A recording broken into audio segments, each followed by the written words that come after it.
Bienvenidos a su segunda teleconferencia de la unidad 4. El día de hoy vamos a estudiar todo lo que tiene que ver con producto cartesiano, relaciones y funciones. Para empezar, hagamos un resumen de lo que vamos a ver hoy. Entonces vamos a empezar la conferencia con el producto cartesiano o producto cruz. Relaciones, vamos a ver todo el tema de operaciones, propiedades, relaciones de equivalencia. Y para terminar vamos a ver una clase especial de relaciones, que son las funciones. Vamos a ver sus propiedades y vamos a estudiar en particular el caso de la inversa. Bueno, entonces empecemos. El producto cartesiano es simplemente una operación entre conjuntos. ¿En qué consiste? Consiste en representar los elementos como si fueran tuplas. Es decir, a veces hablamos de relaciones como por ejemplo padre e hijo. Entonces definimos la tupla de la siguiente forma, mirémoslo acá. Entonces podemos decir que en la siguiente relación tenemos un padre y un hijo. Entonces esto es una relación porque aquí tenemos la primera coordenada, que significa que es padre. Y en esa segunda coordenada vamos a representar a todos los hijos.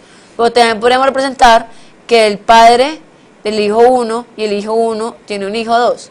Entonces realmente esa relación sería la relación de abuelo. Es decir, que P es abuelo de H2.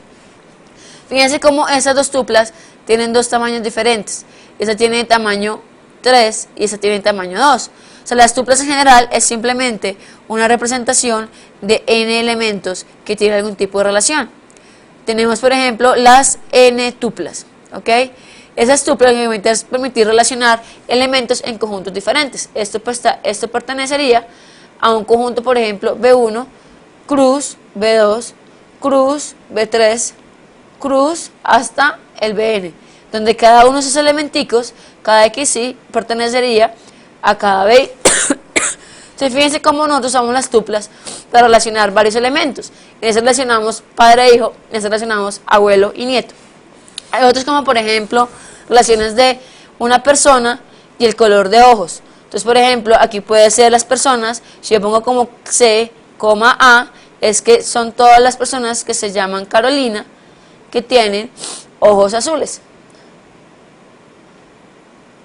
¿Listo? Entonces aquí tenemos que definir esta X donde pertenece al mundo de las personas y este O pertenece al color de los ojos. Fíjense cómo nosotros, independientemente del contexto matemático, estamos modelando las tuplas para mantener relaciones entre varias cosas. Entonces eso consiste en las tuplas. Las tuplas claramente son presentes entre conjuntos porque me permite relacionarlos. Aquí por ejemplo tenemos un caso particular que es el caso de la tupla del plano cartesiano. Aquí tenemos el punto 1,2 en el plano XY. Eso es una dos tupla porque tiene dos elementos. En este caso tenemos dos conjuntos, un conjunto A y un conjunto B, y fíjense cómo nosotros armamos esas tuplas para poder multiplicar, que es lo que es el producto cruz. Fíjense lo siguiente, aquí en este caso, un segundo, abro las herramientas, listo. En este caso tenemos dos conjuntos, un conjunto que tiene por ejemplo 1, 2, 3, 4 y otro conjunto que tiene el 7, el 8 y el 10. Este es el conjunto A, este es el conjunto B. Cuando yo hago el producto cruz, es decir, quiero construir todas las relaciones de ese conjunto con este conjunto, tengo que hacer el producto cruz. Entonces lo que yo hago es operar el 1 con el 7, el 1 con el 8, el 1 con el 10 y todos los elementos que tengamos en el grupo B. Entonces tenemos 1,7, tenemos 1,8 y tendremos 1,10. Ahora me falta mirar con el 2, entonces tendré que coger el 2 y coger cada elemento de B y volver a multiplicar. Así como hacemos multiplicación distributiva del producto de la suma, es como distribuir todos los elementos con todos los elementos del otro conjunto. Aquí tendríamos 2,10. Me faltaría para el caso del 3, 3,7, 3,8, 3,10 y acá me faltaría el 4, 4,7, 4,8 y 4,10. Eso es lo que me daría mi producto cruz. Es decir, todas las relaciones que tienen todos los elementos que están en A con todos los elementos que están en B. Entonces, fíjense cómo hicimos, cogimos el 1 y lo multiplicamos por cada uno de los de B. Igual cogimos el 2 y lo hicimos para cada uno de los elementos de B. Ese producto cruz lo que me encuentra son todas las relaciones o todas las posibles combinaciones de estas tuplas, dos tuplas, porque son de tamaño 2, ¿vale? Entonces, realmente son operaciones entre conjuntos. Ese caso de operaciones es encontrar todas las relaciones de este conjunto con este otro conjunto. Claramente hay axiomas sobre el producto cruz, como por ejemplo el axioma de igualdad, así como ustedes intuitivamente dicen que si A, B es igual a C, D, es porque ¿qué? Es porque A es igual a C, o si A es diferente de C, entonces, perdón, esto no. Si A es igual a B es igual a C, D, entonces A es igual a B y B es igual, C es igual a D. Perdón. A es igual a C y B es igual a D, ya. O sea, es decir, que para que sean iguales es porque la primera coordenada es igual a la primera coordenada de la segunda, y la segunda coordenada es igual a la segunda coordenada de la segunda, ¿vale? Bueno, entonces esas son lo que es el producto cruz. Bueno, una definición formal del producto cruz es la siguiente: son todas las parejas ordenadas donde A está en la primera coordenada está en el primer conjunto y la segunda coordenada está en el segundo conjunto, ¿ok? Entonces, si decimos que una pareja ordenada pertenece a ese cruz T, es porque la primera coordenada está en el primer conjunto y la segunda coordenada está en el segundo conjunto. Por ejemplo, ustedes ya digamos que han visto las diapositivas, este ejemplo, vamos a verlo en más detalle, para que vean cómo la estrategia de demostración para este tipo de propiedades. Entonces vamos a demostrar que el producto cruz distribuye sobre unión, ¿listo? Entonces control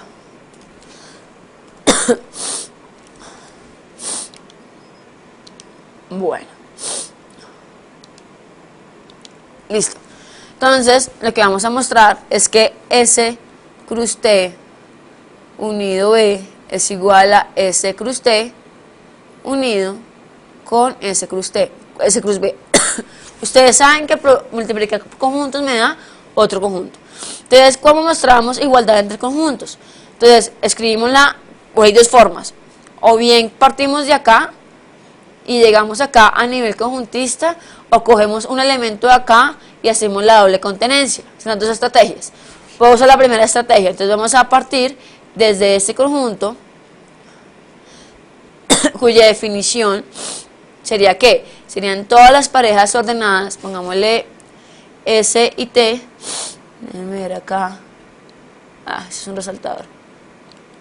Déjenme ver acá, pongámosle nombrecitos como los conjuntos. O sea, aquí sería todas las parejas pongámosle S, C, tales que ¿qué? Tales que S esté en S grande y C chiquita esté en ¿dónde? Esté en T unido B. Pero acuérdense que el producto cruz es una operación binaria. Entonces, ese conjunto sería las parejas cuyo primer elemento estarían en este pedacito y cuyo segundo elemento estaría en este pedacito.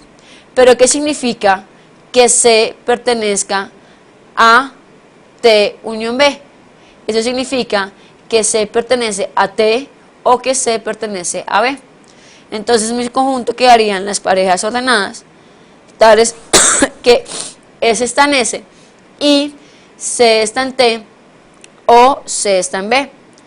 Acuérdense que si yo tengo un conjunto donde tengo unos elementos X, tal vez se cumplen una propiedad, y tengo un conjunto Y que cumple una propiedad, si yo llego a demostrar que R1 es equivalente a R2, es porque esos dos conjuntos tienen que ser exactamente iguales. Y ese es nuestro objetivo. Nuestro objetivo es coger este pedazo de acá, esa sentencia lógica, y demostrar que llegamos a algo que me permita escribir el conjunto en estos términos. Entonces sigamos operando. Entonces sabemos la distributividad del I sobre la O, I sobre O. Entonces me quedaría el siguiente conjunto. Me quedaría todos los S, C, tales que ¿qué? Tales que S está en S y C está en T, o los S en S y C está en B. ¿Estamos de acuerdo? Entonces, ¿qué es lo que sucede? Fíjense que aquí tengo S en S y C en T. Entonces yo podría decir que serían los elementos S, C, tales que S, C está en T o S, C está en B, ¿ok? ¿Por qué? Porque simplemente aquí estoy utilizando la definición de producto cruz, ¿ok? Al tener esto tenemos una O, es decir, tenemos un mismo elemento que está o en T o está en B, es decir, que estarían en ¿dónde? O sea que tendríamos que serían las parejas SC, tales que SC estaría en la unión de T unido B. Entonces tendríamos todas las parejas ordenadas, tales que SC está en T unido B. Entonces, como ustedes se podrían dar cuenta, tenemos parejas ordenadas que están en la unión. Entonces, ¿qué tenemos? De aquí tenemos claramente que estamos hablando de este conjunto, ¿ok? Porque tenemos parejas ordenadas que están en T. Perdón, yo aquí me equivoqué. Es S, C que está en S. Lo arreglamos acá, me disculpo. Aquí limpiamos. Aquí está mal escrito. Porque son parejas ordenadas. Entonces aquí tengo que S, C tiene que ser en un producto cruz. ¿En qué producto cruz está? Está en S cruz T. Y ese C está en S cruz B. Entonces aquí lo que tenemos es que SC está en S cruz T unido en S cruz B. Es decir, lo que queríamos mostrar. Porque una pareja ordenada siempre tiene que pertenecer a un producto cruz. ¿Al producto cruz de quién? Al producto cruz del primer elemento, del conjunto donde está el primer elemento, producto cruz con el conjunto donde está el segundo elemento. Entonces fíjense que simplemente utilizando la definición de producto cruz podemos demostrar cosas muy interesantes. Por ejemplo, también se cumple que S cruz T intersectado B es igual a S cruz T intersectado con S cruz B. Eso lo tenemos como ejercicio en la cartilla. ¿Ok? Entonces miremos, las estrategias de demostración de estas, digamos, esos productos cruces son parecidísimas, todas son muy iguales porque la idea es usar su propia definición. Bueno, ¿el producto cruz para qué sirve? El producto cruz realmente es el fundamento de las bases de datos, es el fundamento de la programación. Cuando nosotros hacemos una consulta como un join o hacemos una relación, deme todas las parejas ordenadas, todas las filas que pertenecen a el producto a operar esa tabla con esta tabla basada en un ID, estamos haciendo un producto cruz, estamos obteniendo resultados de esa operación. ¿Por qué? Porque las tablas se ven como grandes conjuntos que tienen diferentes tipos de elementos. Los arreglos también tienen producto cruz. Cuando yo hago, por ejemplo, una operación de matrices, cuando yo recorro un arreglo, quiero operar varios arreglos al mismo tiempo, me toca hacer de cierta forma producto cruz o recorrerlos haciendo producto cruz, porque los dos ciclos me está permitiendo relacionar, digamos, cada posición de parejas. ¿Ok? Bueno, entonces así entremos al tema de aplicación, que son las relaciones. Las relaciones es una relación entre objetos, eventos, situaciones, entre otros, tal como lo mencioné anteriormente. Aquí tenemos un ejemplo de, por ejemplo, la relación menor o igual puede hacer verse de esta manera. 0 es menor o igual que 1, 0 es menor o igual que 2, 0 es menor o igual que 3, y aquí sucesivamente. Fíjense que aquí aparecerían solamente las parejas cuando la primera coordenada es menor que la segunda coordenada. No van a aparecer las parejas que tengan la primera coordenada sea mayor que la segunda coordenada, porque es mi relación menor o igual. Fíjense cómo podemos representar cada relación como tuplas. ¿Listo? Ese es el gran objetivo de las tuplas del producto cruz. Realmente una relación son un conjunto de tuplas que me permiten relacionar varios elementos. En nuestro caso, el alcance del curso, vamos a estudiar relaciones de grado 2, es decir, vamos a estudiar tuplas de 2 coordenadas. ¿Ok? Bueno, entonces decimos formalmente que sea rho, por lo general las relaciones se denotan como letras griegas, es una relación en B cruz C. Dijimos que vamos a trabajar relaciones, digamos, de grado 2. Entonces, aquí se movió un poquito la presentación. Rho está contenido en B cruz C, es decir, yo puedo tener dos conjuntos muy grandes, miremoslo acá en un dibujito, yo puedo tener dos conjuntos muy grandes, como por ejemplo estos.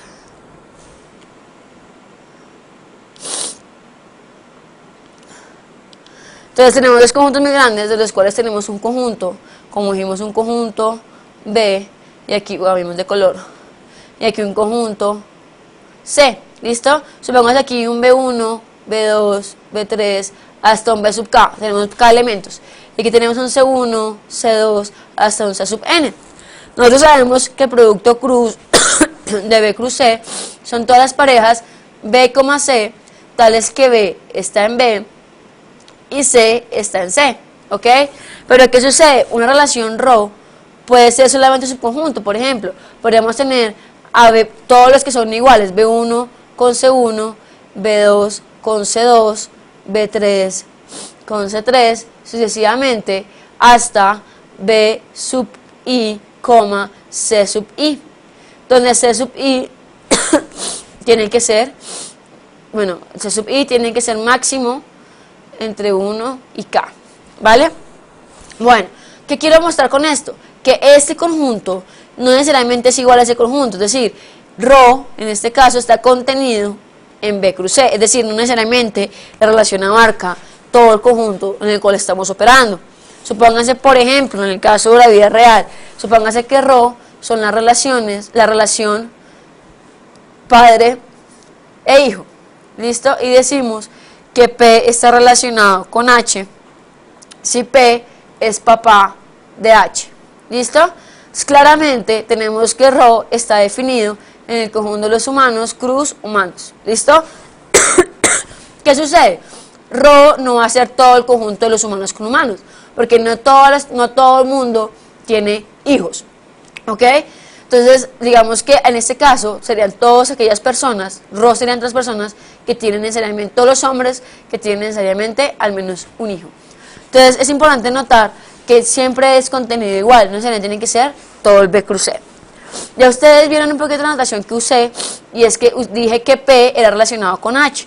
Es decir, cuando yo pongo ρ en la mitad de 2, decimos que la notación infija.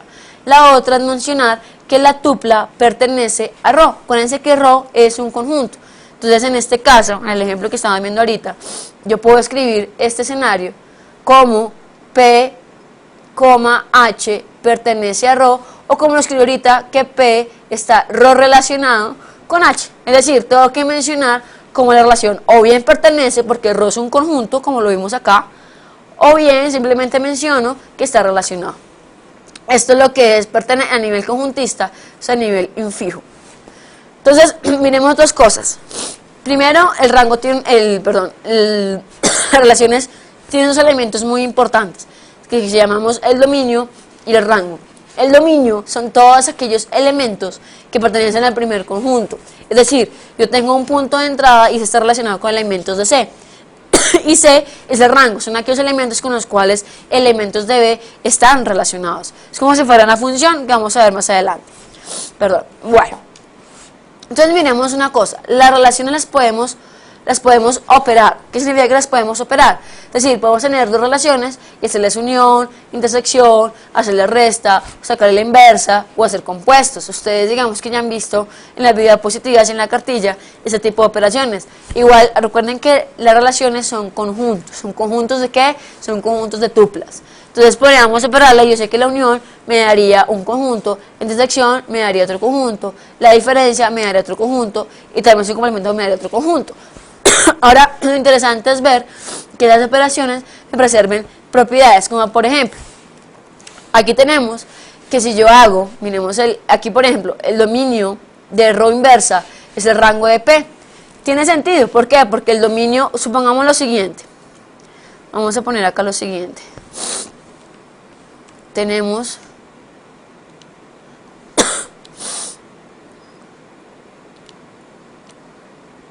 bueno, tenemos lo siguiente, tenemos que ρ, una relación ρ, está contenida en B cruz C, es decir, que yo tengo un elemento, un conjunto B, y un conjunto C, y yo mando elementos de aquí a acá bajo ρ, ¿listo? Pueden ser conjuntos más chiquitos, como mencioné, eso depende de, ¿listo? Yo puedo enviar un subconjunto pequeño a otro subconjunto pequeño. Si yo me devuelvo, yo solamente me podré devolver de este amarillo a este amarillo, que es lo que llamamos ρ menos 1. En este caso, el dominio de ρ, claramente, supongamos que el amarillo es completamente B, y su rango, el rango de ρ será igual a C. Si este amarillo llegase a ser exactamente igual a B. De lo contrario, el dominio de ρ sería igual a lo que está en amarillo, y el rango de ρ sería igual a lo que está en amarillo. ¿Listo? Pongámosle amarillo 1 y amarillo 2. Entonces, ¿qué sucede? Cuando yo hablo de la inversa pues también va a tener ahora un dominio. El dominio de la inversa, ¿de dónde partimos? Partimos de amarillo 2. ¿Por qué? Porque es de donde tiene que salir, porque es donde llegó ρ. y el rango de ese ρ menos 1 debería ser amarillo 1. ¿Ok? Lo importante es que si yo voy por un lado con ρ, me regreso para el otro con ρ la menos 1. ¿Listo? Entonces, por ejemplo, propiedades muy interesantes. El dominio de ρ la menos 1 es igual al rango de la relación original y el rango de la inversa es igual al dominio original. Tiene todo el sentido. Otro que tiene mucho sentido es que si ρ es una relación en B cruz C, pues ρ la menos 1 será una relación de C cruz B. ¿Por qué? Porque me cambia el orden de las coordenadas. Ahora mostramos esta propiedad que es bien interesante. Miremos cómo se suelen demostrar propiedades sobre las relaciones. Entonces aquí nos dice que la inversa de la inversa es la misma relación original. Entonces no mostrémoslo. La inversa de la inversa es la misma original. Entonces, demostrémoslo. Queremos demostrar lo siguiente. Queremos demostrar que ρ, cogí blanco, perdón, que ρ a la menos 1, la inversa de la inversa menos 1 es igual a ρ. Entonces primero miremos que vamos a demostrar es una igualdad de conjuntos. Nunca olviden que una relación es un conjunto de dos tuplas en este caso. Igualdad de conjuntos. Entonces, ¿qué podría hacer? Me toca mostrar la contenencia hacia un lado y la contenencia hacia el otro. Entonces la demostración, vamos a demostrar que ρ a la menos 1 está contenido en ρ original.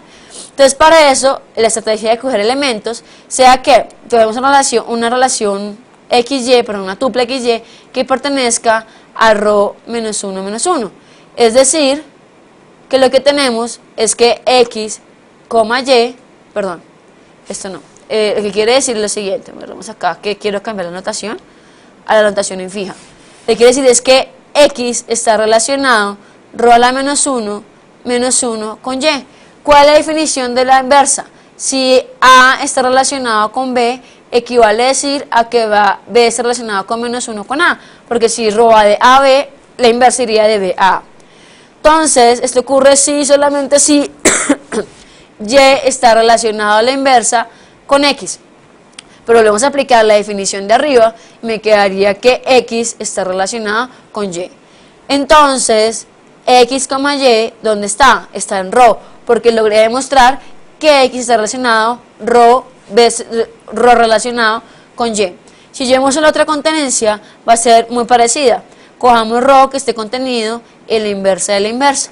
Para esto, volvemos a escoger una pareja ordenada que esté en el conjunto más pequeño, que pertenezca a ρ. Entonces, es decir, que X está relacionada con Y. Si solamente si Y está relacionada a menos 1 con X, y si solamente si X está relacionada a la inversa dos veces con Y. Como muestra la doble contenencia en conjuntos, de aquí yo puedo deducir que ρ menos 1 a la menos 1 es igual a ρ original. Fíjense cómo lo demostramos con estrategias de igualdad de conjuntos. Hay que tener muy en cuenta, de nuevo, que estamos hablando de conjuntos. Al hablar de conjuntos, nos permite usar todos los métodos de demostración que dicen con teoría de conjuntos. Demostrar contenencia, hay que coger que pertenece a un elemento chiquito a un elemento chiquito para poder demostrar que ese está en el conjunto grande. Es decir, que escojo uno en el pequeño arbitrariamente y demuestro que ese arbitrario es en el conjunto grande. Si eso llega a suceder, entonces quiere decir que cualquier elemento arbitrario que vuelva a escoger va a estar en el conjunto grande. Aquí vamos a repasar un poquito de todo el tema de demostraciones de conjuntos. Este otro ejercicio es bien interesante, creo que está en el ejercicio de las cartillas. Van a demostrarme que si ρ está contenido en sigma en otra relación, entonces la inversa está contenida en la inversa. Si quieren, demostrémoslo rápidamente para que vean un poquito, digamos, la dificultad de las demostraciones. Entonces, si ρ está contenido en sigma en una relación, vean que ρ está contenido en relación B cruz C y que sigma también. ¿Listo? Con la condición que ρ es más pequeño que sigma. Entonces, tendría que ρ a la menos 1 está contenido en el sigma a la menos 1. Fíjense lo siguiente, y es que acá me tocaría tener una hipótesis. ¿Por qué? Porque tengo que suponer que ρ es un conjunto de sigma. Entonces, miremos en la demostración cómo lo haríamos. Entonces, primero vamos a asumir el antecedente. Entonces, mi hipótesis sería saber que ρ está contenido en sigma. Es decir, que para toda pareja ordenada, tal que esa pareja ordenada ¿Está en dónde? Está en sigma. Se tiene que esa pareja ordenada tendrá que estar en, perdón, está en rho, tendrá que estar en sigma. Esa es nuestra hipótesis. Y el haber es que rho a la menos 1 está contenido en sigma a la menos 1. Es decir, tengo que mostrar que para toda pareja ordenada, tal que la pareja ordenada esté en rho a la menos 1, esa pareja ordenada tendría que estar en sigma a la menos 1. ¿Listo? Eso es lo que tendríamos que mostrar. Bueno, entonces para mostrar esto, tengo que escoger una pareja ordenada arbitraria que esté en rho a la menos 1. O sea, es decir, una pareja donde X está relacionado a la inversa con rho con Y. ¿Listo? Pero fíjense que esto ocurre si solamente si Y está relacionado rho veces con X. Pero como Y está relacionado con X, entonces quiere decir que X, Y estaría, perdón, X, Y no es, Y, X, Y, X, Y, X, Y, X estaría en ¿dónde? En rho. Pero sabemos que por hipótesis tendríamos que Y, X en rho implica que Y, X está en ¿dónde? Está en sigma. ¿Por qué? Porque es que mi hipótesis es que para todo tupla que está en rho tiene que estar en sigma, ¿vale? Entonces tendríamos, en ese sentido, se tiene que Y, X está en sigma. Es decir, que X está, que Y está relacionado bajo sigma con X si solamente si X está relacionado a la inversa con Y. Es decir, logré demostrar que mi XY que arrancó en sigma a la menos 1, lo logré demostrar que está en sigma a la menos 1. O sea, mostré que X, Y está en sigma a la menos 1. Es decir, demostré lo que quería, a lo que quería llegar.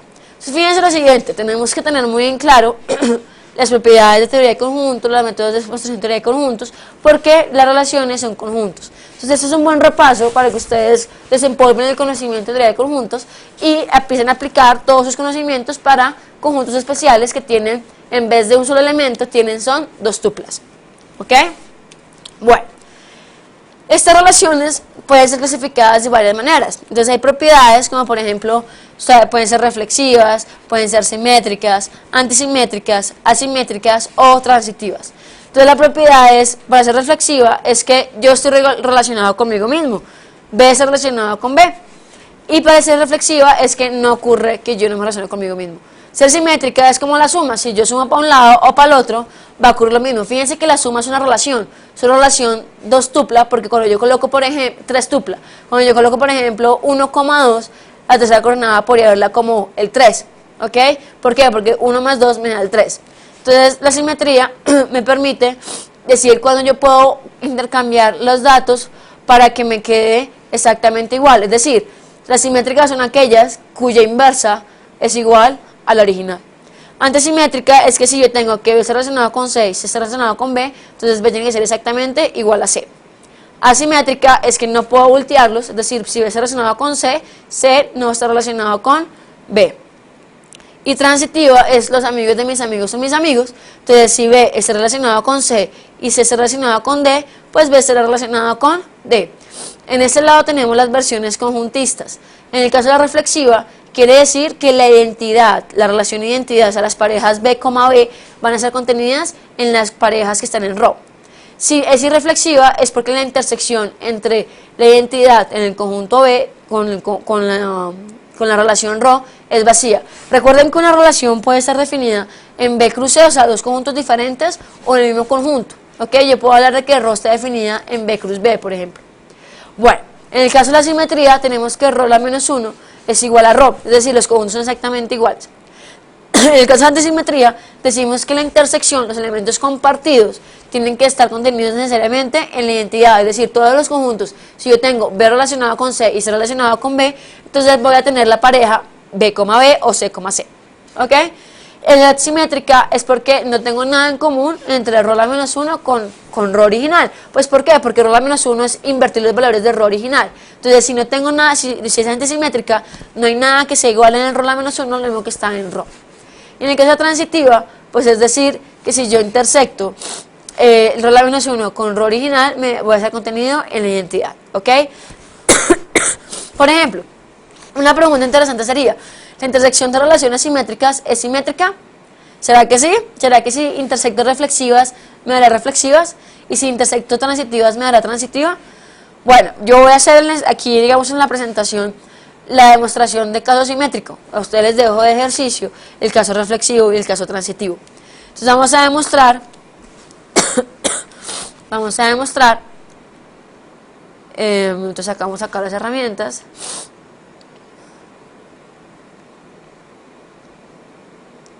Que la intersección de simétricas me da simétrica. Entonces, ¿qué vamos a tener? Vamos a suponer un ρ que está contenido, supongamos en un B cruz B, y vamos a tener un sigma contenido en un C, perdón, en el mismo B cruz B. ¿Listo? B cruz B. Entonces, ¿qué vamos a demostrar? Vamos a suponer que sigma y ρ son simétricas. ¿Listo? Y vamos a demostrar que ρ intersectado con sigma es simétrico. ¿Qué quiere decir simétrico? Pues entonces miremos qué significa simétrico.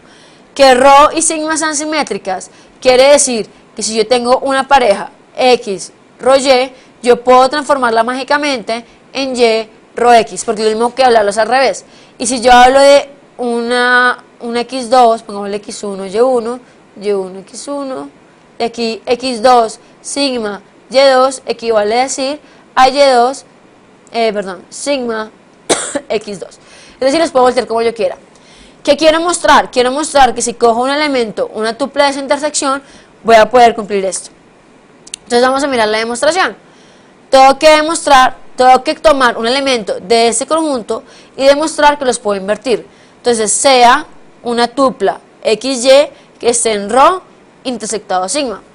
¿Qué significa que está en intersección? Igual que como conjuntos. Si está en intersección es porque XY está en ρ y XY está en sigma. ¿Qué significa estar en sigma?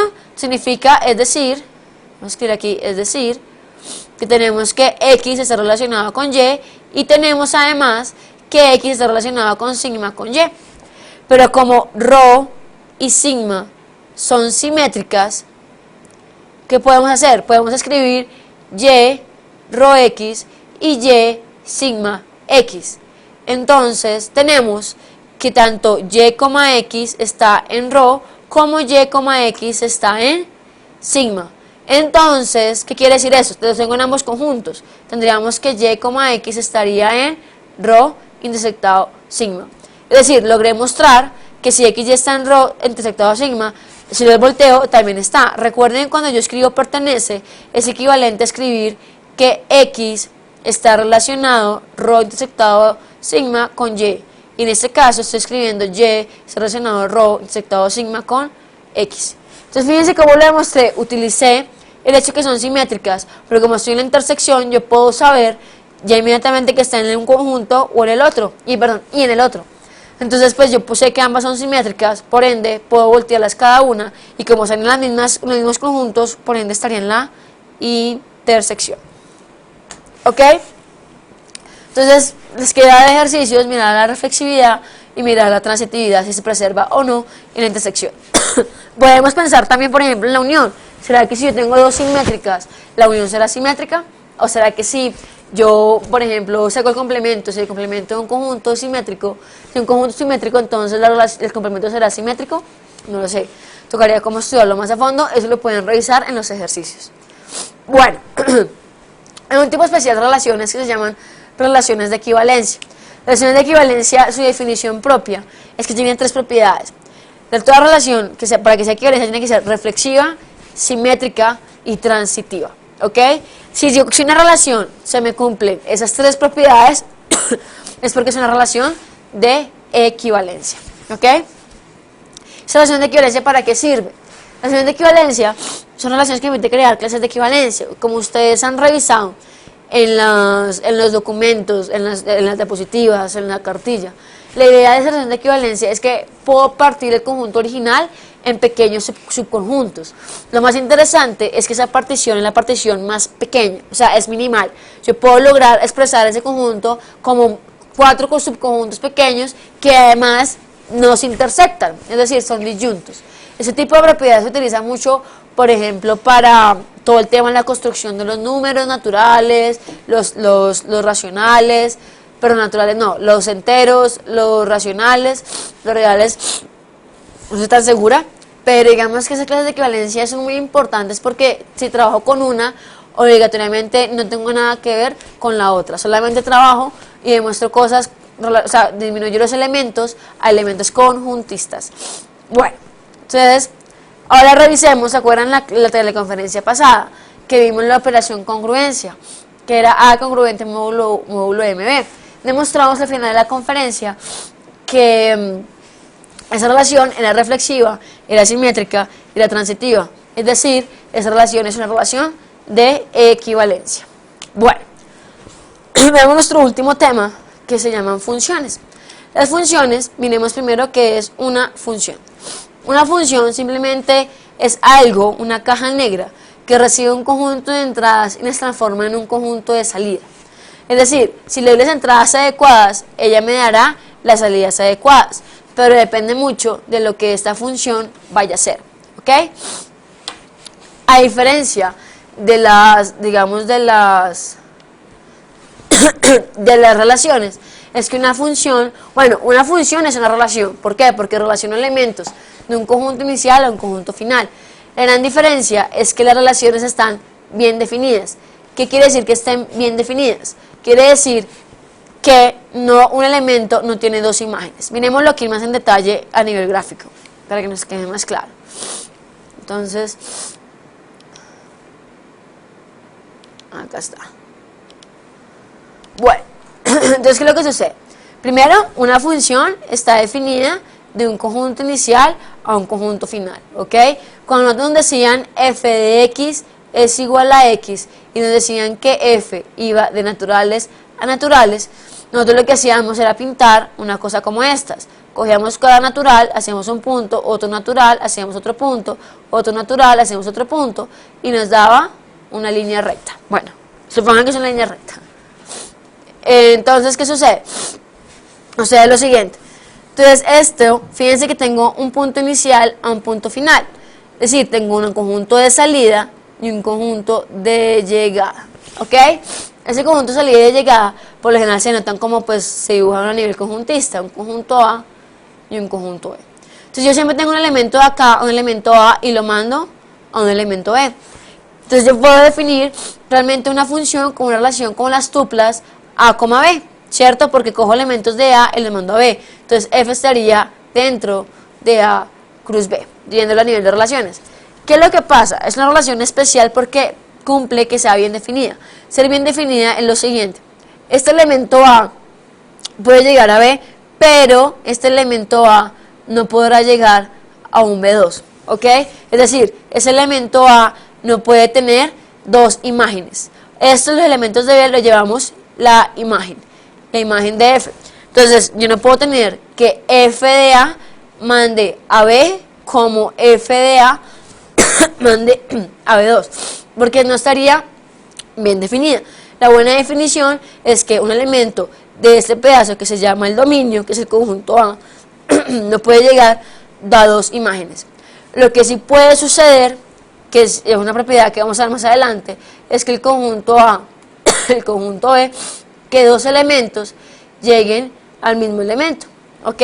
Lo que no puede suceder es un elemento de salida, de entrada, puede salir a dos diferentes. Eso significa estar bien definida. Bueno, ¿qué es diferente de la relación? Precisamente eso, que yo no puedo tener una relación si es posible tener que este elemento tenga dos elementos en la imagen. Por ejemplo, ser hijo de, relación ser hijo de, yo puedo tener el mismo papá que tenga dos hijos, pero ser hijo de no es una función, porque estaríamos limitando a que solamente un papá tenga un hijo, y eso no necesariamente es cierto. Entonces, fíjense que la diferencia en relación es que está bien definida. Toda función es relación, más una relación no necesariamente tiene que ser función. Bueno, hay dos tipos de funciones, las funciones parciales y las funciones totales. Las parciales solamente es que puedo tomar un subconjunto pequeño de mi conjunto original y ese subconjunto pequeño es el que yo mando al conjunto B. Las totales, que son las ideales para trabajar, ¿por qué? Porque son las casos general. Supónganse que aquí yo tengo subconjuntico, yo puedo definir esta función solamente en ese subconjunto, entonces yo lo podría restringir a ese conjunto y se me convierte en una función total. Esa función total es toma todo el conjunto inicial y lo manda al conjunto de llegada. ¿Listo? Bueno, hay dos propiedades esenciales, que es la sobreyectividad y la inyectividad. La sobreyectividad, lo que me dice la propiedad, es que todo elemento de aquí del conjunto de llegada siempre va a tener un elemento del conjunto de salida en el cual me generó, ¿ok? O sea, este Y siempre para todo Y que está en B, puedo encontrar a alguien que me lo generó. En el caso de inyectividad, lo que tiene que suceder es que este caso no sucede, es decir, que si yo tengo dos elementos del conjunto de inicio al conjunto de llegada que llega al mismo elemento, eso no es ser inyectivo. Ser inyectivo es que este elemento solamente tiene una y solamente una imagen en A. Entonces miremoslo acá en nuestros gráficos. Entonces, sobreyectividad, F, que está de A en B, es sobre o sobreyectiva si se tiene que para todo B en B existe una A en A tales que F de A es igual a B. Es decir, si yo cojo los conjuntos A, el conjunto B y cojo un elemento B arbitrario, siempre podré encontrar un elemento A de tal forma que ese A bajo F llegue a B. ¿Listo? Ahora, decimos que F de A a B es inyectiva si siempre se tiene que para todo A, B, si F de A es igual a F de B, entonces A es igual a B. Y también tenemos que si A es igual a B, entonces F de A es igual a F de B.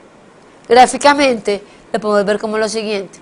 Tengo mi conjunto A, tengo mi conjunto B, y lo que tenemos es que si yo tengo un elemento A acá y su F de B, su F de A me da un C, o sea, F de A es igual a C, pero si F de B también me da C, perdón, esto es un B, si F de B es igual a C, para que sea inyectiva, necesariamente estos dos punticos que escogí tienen que ser iguales, ¿ok?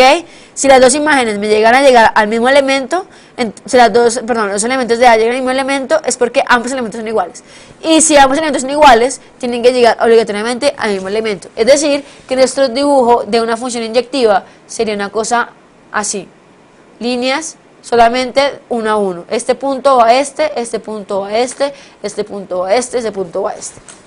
¿Para qué la inyectividad? Para el tema de inversas.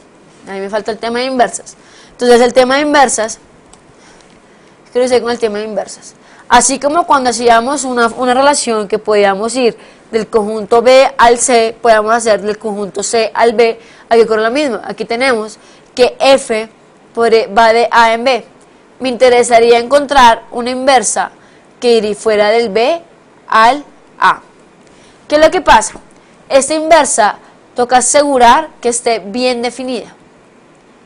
¿Qué pasa si no llega a estar bien definida? Deja de ser función.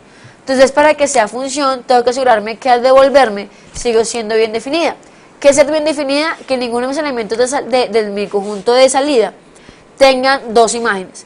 Para eso, yo tengo que exigir que la función original sea inyectiva. Es decir, que yo como imagen no puedo tener dos personas que me generen. Tengo que tener solamente a una. Eso es ser inyectivo. También tengo que demostrar que si yo escojo cualquier elemento del conjunto de salida de mi función inversa, tengo que poder encontrar a alguien que me reciba. Entonces tengo que ser necesariamente sobre. Entonces una función para que sea invertible, para que tenga inversa, tiene que ser inyectiva y sobre, para que de esa manera podamos definir una inversa en las cuales siga siendo una función. Por eso no toda función tiene inversa, ¿ok? Hay que tener mucho cuidado al dar la inversa a las funciones. Miremos nuestros últimos ejemplos. Entonces, por ejemplo, en este ejemplo que tenemos acá, tenemos la función que es igual a 2x más 1. Esta es una línea recta, ¿cierto? Una línea recta con pendiente 2 y que corta a y en 1. Entonces, ¿qué sucede? Fíjense que aquí tengo dos ejemplos. El primero de ellos es que f está definida de los naturales a los naturales. Y después f está definida de q a q. ¿Qué sucede? Acá pintémosla. Pintemos esa función. Vamos a pintar acá la función. Entonces tenemos f de x es igual a 2x más 1. Hagamos aquí una tablita x con y, ¿vale? Entonces si y vale 0, y vale 1. Si x vale 1, y vale 3. Si vale 2, y vale 5. Entonces sería algo así. Aquí sería 1, 3 y 5. Entonces sería como una línea como que pasa por acá. Sería 2x más 1. Perdón. ¿Qué sucede? Fíjense que si yo veo a f que va de n a n, mi gráfica solamente podría tener, esto sería una gráfica con puntos. Este punto, este punto, este punto, y los demás puntos donde se encuentran naturales. No sería la línea completa, ¿estamos de acuerdo? Pero si en cambio tenemos que f va de q, de los racionales a los racionales, podríamos incluir los números que están acá que sean racionales, ¿listo? Pero si yo defino a f de r en r, ahí sí yo podría tener toda la línea, porque puedo pintar todos los puntos consecutivos de esa línea. Entonces fíjense cómo cambia. En el caso de naturaleza naturales, en este caso sería sobre, ¿por qué? Porque todo, no sería sobre, porque no todo natural tendría la inversa. Es decir, si yo cojo por ejemplo el 2, deme un punto en 2, aquí en esta línea que sea natural. Entonces si 2 es igual a 2x más 1, me tendría que x ser igual a 1 medio. Pero 1 medio no es natural, ¿ok? Entonces no puede ser sobre, porque el 2 no tiene una preimagen. Es decir, no todos los elementos del conjunto de llegada tienen una preimagen, ¿ok? Pero sí es inyectiva. ¿Por qué es inyectiva? Porque todo punto que esté acá solamente tiene 1 en el eje Y. ¿Cómo lo demostramos? Es muy fácil. Vamos a demostrar este ejercicio. Entonces tenemos que demostrar que f de x igual a 2x más 1 es inyectiva. Entonces tengo que mostrar que si f de x1 es igual a fx2, si solamente si x1 es igual a x2, ¿ok? Entonces eso es lo que tengo que demostrar. Entonces hagamos la demostración. Vamos de aquí para allá. Entonces vamos a demostrarlo asumiendo un antecedente. Entonces mi hipótesis es que f de x1 es igual a f de x2, y lo que tendría que ver es que x1 es igual a x2. Entonces veremos qué es lo que sucede. F de x1 es igual a 2x1 más 1, pero esto es igual a f de x2, o sea, a 2x2 más 1. Entonces tendríamos 2x1 más 1 es igual a 2x2 más 1. Entonces yo puedo cancelar este 1, me quedaría 2x1 es igual a 2x2, cancelaríamos este 2, me quedaría x1 igual a x2. Entonces logré mostrar lo que quería mostrar. Si hago la inversa, si tendríamos que suponer que la hipótesis de que x1 es igual a x2, tocaría mostrar que fx1 es igual a fx2. Pero eso es más sencillo. ¿Por qué? Porque tendríamos que f de x1 es 2x1 más 1, pero x1 es igual a x2, entonces sería 2x2 más 1, o sea que eso sería igual a f de x2. Siempre para mostrar inyectividad mostramos esta proposición, ¿ok? O este predicado. Entonces es importante tener muy claro qué significa ser inyectivo y qué significa ser sobre. Bueno, en este ejemplo, f de x igual a x cuadrado, este no es ni sobre ni es 1 a 1, ¿ok? Entonces miremos por qué. Pintémoslo. Aquí es importante a veces dibujar. Entonces f de x igual a x cuadrado es una cosa como esta. Da una parábola. ¿Cierto? ¿Qué es lo que sucede? Fíjense lo siguiente, que si yo me paro aquí en 4, esto va a ser ¿quién?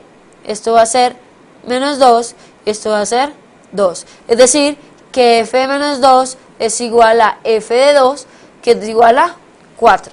¿Qué sucede? Que no es inyectiva porque el número 4, este punto, número 4, tiene dos personas que lo generan. Y acuérdense que en la inyectividad lo que me dice que es que si f de x1 es igual a f de x2, si solamente si x1 es igual a x2. Aquí no se cumplen. Aquí yo tengo que 4 es igual a 4, pero aquí tengo que menos 2 es diferente de 2. Entonces no es inyectiva. Tampoco es sobre. ¿Por qué no es sobre? Porque, por ejemplo, si f está definido de los reales a los reales, fíjense que la sobreyectividad depende mucho de mi conjunto de salida y mi conjunto de llegada. Si estoy dando reales a reales, fíjense que el menos 4 no tiene una preimagen. Como no tiene preimagen, no puede ser sobre. Este ejercicio es muy interesante porque esta función no es ni sobre ni inyectiva. Entonces, para que no sea sobre, tengo que encontrar un elemento que no pueda ser generado por la función, y para que no sea inyectiva, tengo que encontrar un elemento que tenga dos preimágenes diferentes. Ok, bueno, digamos aquí hay dos ejemplos más que los voy a mencionar para que lo hagan de ejercicio. Entonces está, la composición de funciones inyectivas es inyectiva. Si yo compongo dos funciones inyectivas, ¿será que es inyectiva? Miremos la intuición detrás de. Bueno, para que ustedes puedan demostrarlo. Si yo tengo una función f, una función g, que puedo componer, ustedes pueden ver en la cartilla cómo se puede saber si se pueden componer o no. Y f y g son inyectivas. Es decir, yo tengo aquí a f, a, b y c. Entonces, si f va de a a b, g va de b a c, entonces f compuesto g iría perdón, de, este es g y este es f, qué pena, me iría de a a c. Entonces, ¿qué significa? Si este lo manda unívocamente a este, se lo manda unívocamente a este mandará unívocamente a uno de acá nomás. Tiene todo el sentido, ¿no?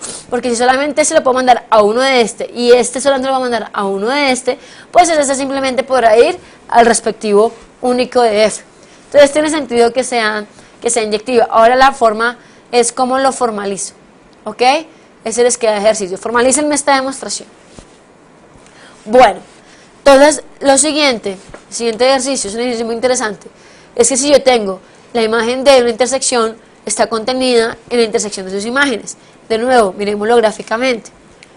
Entonces, ¿qué pasa con la vista gráficamente? Entonces, yo tengo un conjunto A, ¿ok? A grande, y me va a llegar al mismo conjunto A. F va de A en A. Entonces, ¿qué va a pasar? Si yo cojo aquí un conjunto A1 con un conjunto A2, lo que es el ejercicio, si yo mando esta intersección, supongamos que la imagen de esta es una cosa así, y la imagen de esta es una cosa así.